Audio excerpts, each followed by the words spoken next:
day.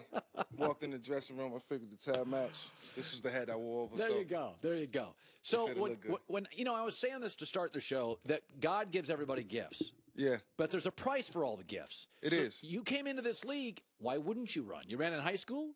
You ran in college. That's what I did all my life, since Pop Warner. And it high worked. School. I was one of the guys who could never get tackled. I was one of the guys who never went down. So when I got to the NFL, that mentality didn't change. I used it to the best of my ability, and my high school coach always told me, trust your legs more than you trust your arm, and I lived with that throughout my entire career. And, of course, because it rewarded you. It made you a millionaire. Yeah, it made you Michael Vick. It did, and it moved the chains. When things got tough, when I was inaccurate, erratic, I was able to make the plays that I needed to make to keep the chains moving and to continue to win games. But Andrew Luck now has missed an entire year. Carson Wentz is going to miss this great playoff run. When was the moment? Sad. It's the worst. Michael, when was the moment that you said, a light goes on, that you literally had to change the way you played? Yeah, I think it was in 2010 when I was with Philly. We was making a playoff run, and I got hurt down the stretch. And I think if I had stayed healthy, we would have positioned ourselves better going into the postseason.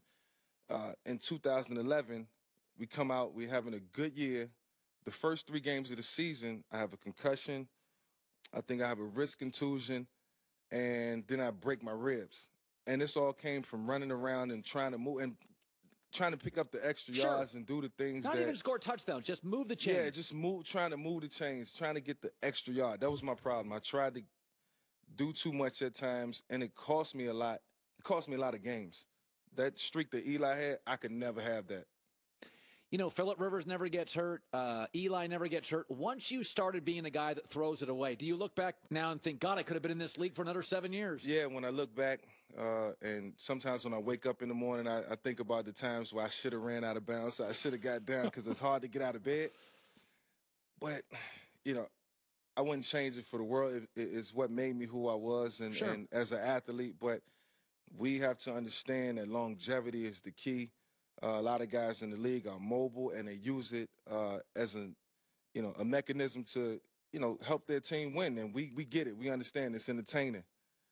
But, my God, at the end of the day, when you have an injury like what happened to Carson Wentz yesterday, I felt like I lost a teammate. I was so eager to see these guys in the postseason and what he would be able to do. And for the city of Philadelphia, I knew it was going to be and they gave you a chance, by the way. You love Philadelphia because they gave I love Philly. They gave you a chance. Yeah, I love Philly. I love Atlanta. I love the Jets. Some people might not think. But there was a former team, and I love the Steelers, man. All 4 teams that I played for, I got a special place in my heart for them, so I root for them to the end.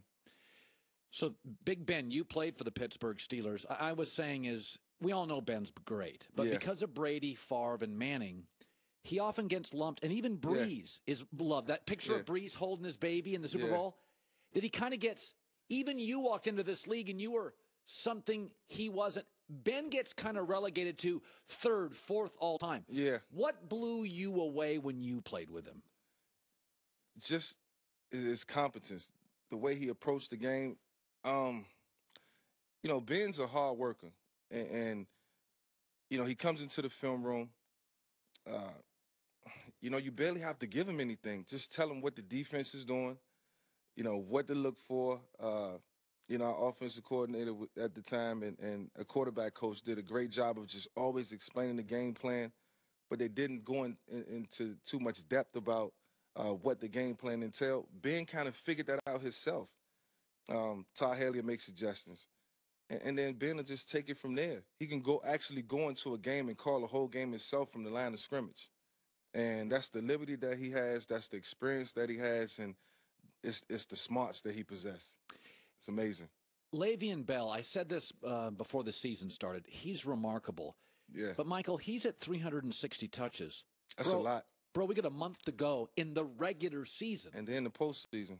So he could have another 140 touches.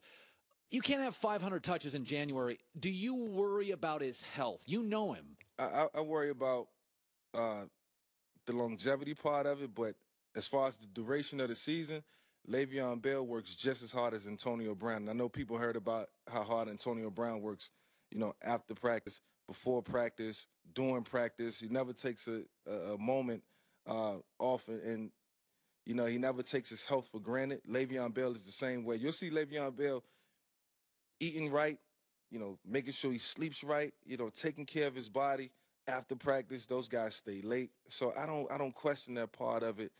But, you know, 2 to 3 years from now, it should be a concern, and they will have to police that. You know, it's a little bit like a Major League Baseball pitcher. If Clayton Kershaw, the Dodgers, goes into the postseason and they ask him to start on short rest, you can make it in that moment, but Justin Verlander may come back next year and just not have the legs. Right. Not have. Okay, so I want to talk about Seattle and Jacksonville. By the way, they're both really good. Seattle's been good for years. Jacksonville stinks for years, but they've got a lot of players. Why, of all the guys that run, Russell Wilson doesn't miss 6 years now, Michael. Yeah. He's never missed a start. And you're about his size. Yeah. I know both of you pretty well. You're both about 6, just barely. He's a little shorter than me, too. Why did you get dinged? You're faster than him probably in a 40. Yeah. What is his gift? Why doesn't he get hurt? I think Russell's gift is the fact that he doesn't put himself in harm's way. And then it's like he got eyes in the back of his head. I watch him sometimes, and, you know, I try to put myself in his shoes, what I've done in this situation. You know, if 2 guys are coming and you see Russell spin out and just make guys look like fools, and then buys another extra 6 or 7 seconds to throw the ball downfield, which is a lot because he can extend plays. And then the story that I heard yesterday about him running around the mall. And that was the one. He told me that last week. Yeah, just being able – that's what he looks like. It looks like he's trying to get through a lot of people, you know, just to find one guy. And the things he does, not too many guys in the league can do. And I wanted to say this yesterday, but we didn't have the time. Right. You know, he's a guy that makes everybody around him better, but he does more for his team than any other quarterback in the league. I totally agree. Any other quarterback in the league. He has and no it's just, running game. Yeah, and it's nothing special. You know, it's nothing special about his game or what he does. He just gets it done. I mean, and looks good doing it. And it's a lot of improv, but he's not moving. He's not running fast. He's not a doesn't burner. have a strong arm, you know, but he's just so consistent, man. You got to love it. Yeah, I think he has an incredibly high football IQ. Oh, he's smart. Yeah, he's a smart kid. Really, really smart dude. Really smart guy. Michael Vick joining us, Fox NFL analyst. Staying in that game, the Jags fans throwing beer.